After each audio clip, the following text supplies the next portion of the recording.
एक महान गायिका नहीं रही।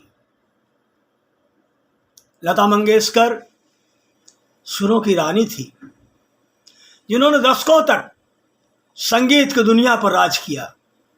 वह संगीत की बेताज रानी थी। उनकी आवाज आने वाले समय में भी लोगों के दिलों पर राज करती रहेगी। दोस्तों, ये अजीब इत्तेफाक है कि ऐ मेरे वतन के लोगों, जरा आँख में भर लो पानी लिखने वाले कवि पंडित प्रदीप की जयंती पर ही, जन्मदिन पर ही अलविदा कह गई लता मंगेशकर। एक पुरानी घटना याद दिलाता हूँ। साल 1963, जगह दिल्ली का नेशनल स्टेडियम, तारीख थी 27 जनवरी। भारत और चीन युद्ध के खत्म होने के कुछ महीने बाद का समय। स्टेज पर माइक के सामने में खड़ी हुई थी लता मंगेशकर। महफिल सजी थी। लता ने गाना शुरू किया। ऐ मेरे वतन के लोगों, तुम खूब लगा लो नारा, ये शुभ दिन है हम सबका, लहरा लो तिरंगा प्यारा, पर मत भूलो सीमा पर वीरों ने है प्राण गंवाए, कुछ याद उन्हें भी कर लो जो लौट के घर न आए। स्टेडियम में सन्नाटा पसर गया। कुछ याद उन्हें भी कर लो जो लौट के घर न आए। सन्नाटा पसर गया उन स्टेडियम में। दर्शक दीर्घा में बैठे लोगों की आंखें भर गई। भारत के पहले प्रधानमंत्री पंडित जवाहरलाल नेहरू की आंखें भी गीली हो गई थी।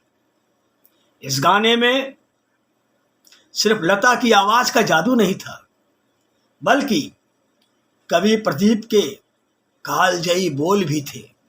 क्या अजीब इत्तेफाक है कि 6 फरवरी को प्रदीप की बर्थ एनिवर्सरी होती है और इसी तारीख को लता मंगेशकर ने दुनिया छोड़ दी। 2 महान प्रतिभाओं का एक ही तारीख से कनेक्शन जुड़ गया। साथियों, कवि प्रदीप का जन्म 6 फरवरी 1915 में मध्य प्रदेश के बड़नगर में हुआ था। उनकी पहली फिल्म बंधन रिलीज हुई साल 1943 में। उन्हें पहचान मिली फिल्म किस्मत के गाने दूर हटो है दुनिया वालों हिंदुस्तान हमारा है।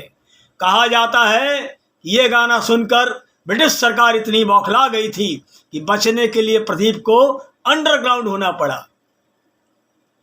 साल 1962 की भारत चीन लड़ाई के बाद भारतीय सेना के जवानों की आर्थिक मदद देने के लिए फिल्म इंडस्ट्री ने एक चैरिटी शो ऑर्गेनाइज किया था। इस शो में पीएम नेहरू, राष्ट्रपति राधाकृष्णन आने वाले थे। इसी शो में लता मंगेशकर ने पहली बार ये गीत गाया था। ऐ मेरे वतन के लोगों, जरा आँख में भर लो पानी, जो शहीद हुए हैं उनकी जरा याद करो कुर्बानी। इस गाने को सुनकर जवाहरलाल नेहरू भी रो पड़े। साथियों, इस गाने के बारे में लता मंगेशकर ने अपने एक इंटरव्यू में कहा था कि जब मैंने पहली बार इस गाने को गाया तो मुझे लगा कि मैंने गाने में कहीं कोई गलती कर दी, मगर जब पंडित नेहरू से मैं मिली तो उनकी आंखों में आंसू थे। उन्होंने कहा, लता, तुमने आज मुझे रुला दिया। अब ये देखिए कि ऐ मेरे वतन के लोगों कैसे लिखा गया। इतना कालजयी गीत आपको मालूम है, एक सिगरेट के पैकेट पे लिखा गया था।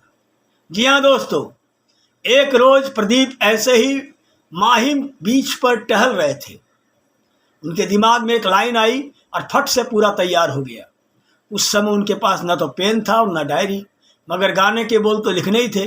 तो उन्होंने अपने बगल के राहगीर से पेन मांगा, जेब से अपने सिगरेट का डब्बा फाड़ा और उसे उलट दिया।